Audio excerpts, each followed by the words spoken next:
all of this. It's here for the world to consume, right? So, just to be fair, in terms of an absolute sense of truth, which I don't necessarily believe, but in terms of an absolute sense of truth, then there is an underlying principle to the universe,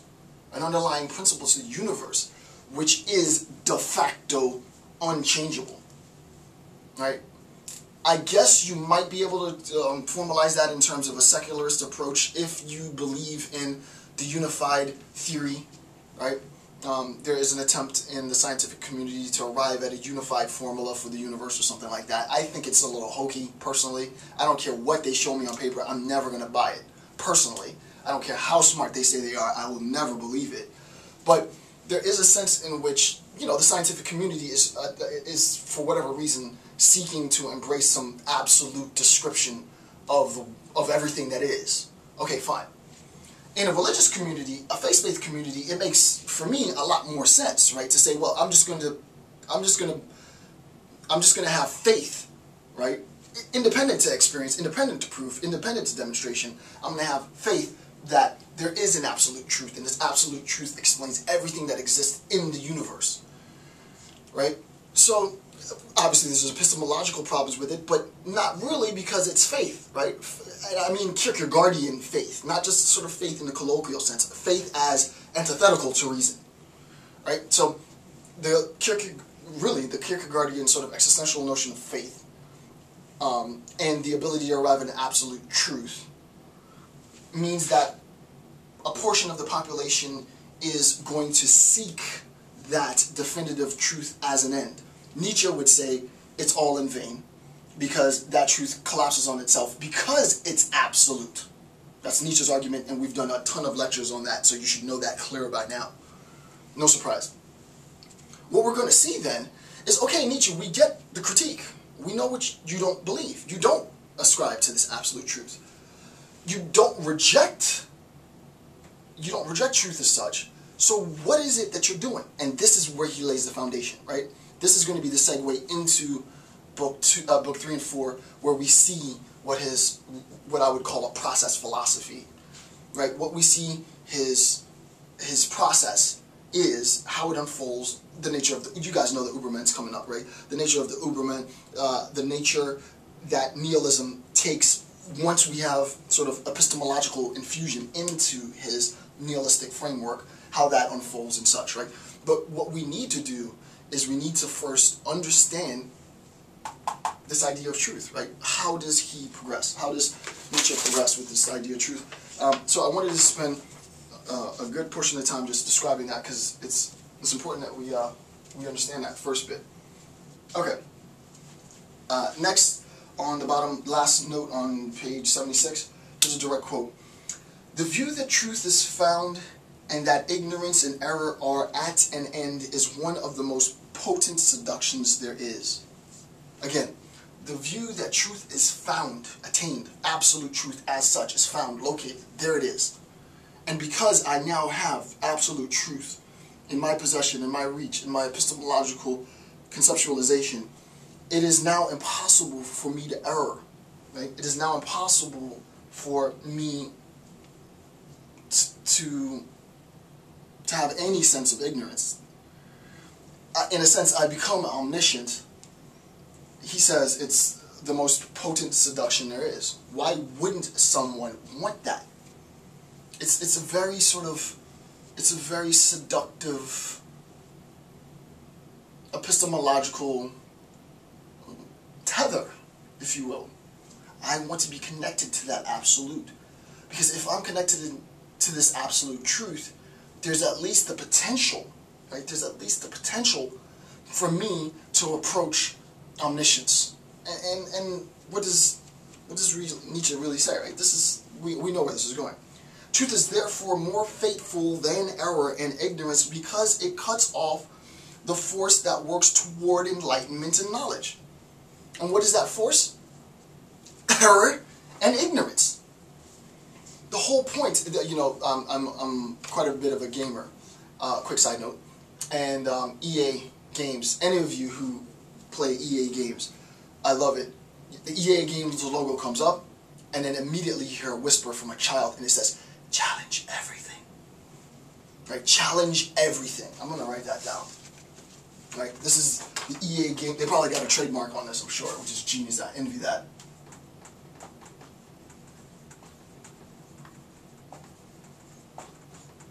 Challenge everything. Challenge. EA Games or EA Sports. Challenge everything. Challenge everything. Right? The idea that you are going to challenge everything means that you recognize that we are all prone to error. I do lecture series. People point out my errors in my lecture series all the time. Dr. Campbell, you said this and you meant that. You said this, you did this. You were doing logic, you forgot that. You did it, blah, blah, blah. I don't care. First of all, I have no ego, obviously. 200 hours lecturing, and I'm still at it, and I get critiques every day. It's not going to faze me because it makes me stronger. It makes me smarter. It makes me more proficient in what it is that I do. I get better with every video that goes up in the cyberspace. That's undeniable. The idea is that I'm challenging everything, even my own beliefs. Today I believe X, and I have a conversation with some perfect example. The last video I did, Brian sends me an email. I do 2 years ago my modal analysis, my epistemic modal logic on Rumsfeld's known unknown speech.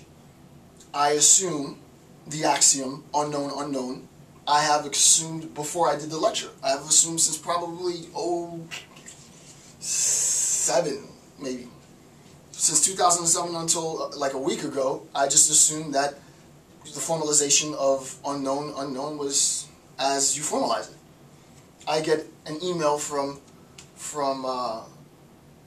Brian, and Brian says, "Hey, Dr. Campbell, what do you think about this?" I immediately drop my belief because I like Brian's belief better. Just like that.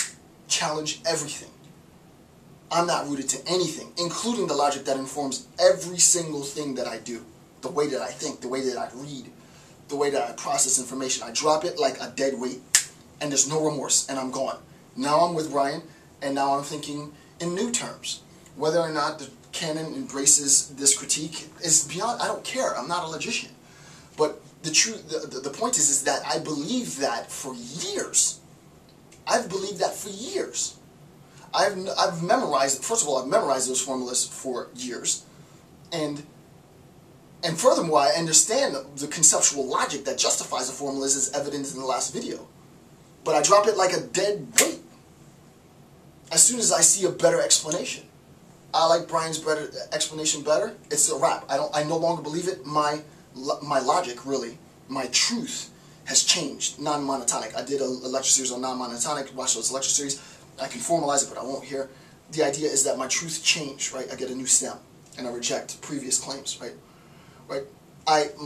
My logic, my truth, my understanding, my beliefs, and thus my actions are shaped by a continual consumption of new information. Right? That's what's important. The only way that you can do that is by embracing error and ignorance. Right? I have no function in life if everyone knows. There's no need for me. I serve a purpose because everyone doesn't know. I serve a purpose because people are willfully perpetuating ignorance. I'm also a conflict resolutionist, so I serve a purpose insofar as there's conflict and war and violence. The day that there's peace on earth, I'm out of a job. Right? So the idea is that there is a sense in which truth, in Nietzschean terms, right? This is all prep, right? Truth in Nietzschean terms is a process. I mean, to be technical, truth is non-monotonic. To be technical, or fuzzy, to be technical. For Nietzsche, he doesn't say that, but that's what it is. And you can watch my videos on that to get a better conceptualization of precisely how powerful a claim that is.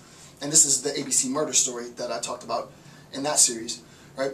But giving you information, the fundamental presuppositions that I had prior, like unknown unknown was formalized as such, as, well, it doesn't make, I don't have to put it up now, but was formalized as such, is discarded based on one conversation with a virtual person that I will never see in real life. Like that. You gotta really practice what you preach, right? You gotta act as if you really do believe that truth is malleable. And I have. And I do. And I've demonstrated and I've proved it for the world to see, right? God, I can't believe Dr. Campbell just dropped the unknown